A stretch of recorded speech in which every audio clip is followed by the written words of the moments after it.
My therapist once asked me, "Why are you seeking a big brother?" And tears rained from the clouds in my eyes before I could croak out the words, "I need somebody to look out for me."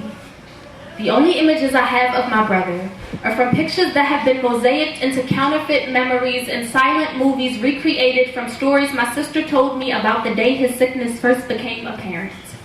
And so many parents don't know the true risk of giving their children aspirin, but his viral infection quickly developed into Reye's syndrome, and the substance my grandmother had given to save him eventually killed him. So my mother buried her son, and that should never be the order of things, but I believe he had a love for her and my sister that was far too massive for his clay vessel to handle, so his father called him back home.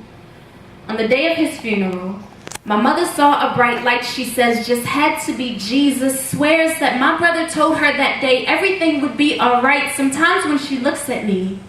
I think she sees him in my eyes, hears him, and the wind chime of my laughter has enough faith in me for the both of us, and some days the weight of his absence becomes a little too heavy for me to carry, and me and my sister, we always find dimes in random places. We like to take it as a symbol that he's telling us he's with us even when we feel so lonely. See, I never met my brother. I never felt sanity in his straitjacket hugs, but I imagine they feel a lot like mine on days when I hold my mother as she cries because so many things in her life just didn't turn out right.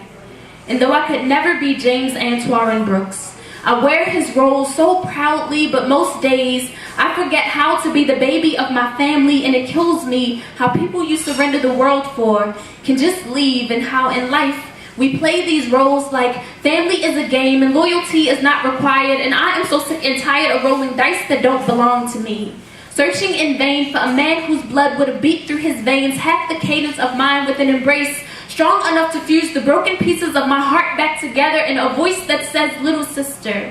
Like God speaking, "Well done, my good and faithful servant." I have been waiting for him to resurrect behind the eyes of some stranger on the street, in the poem of some prophet behind a mic, and in my reflection on days when the only person there to comfort me is me.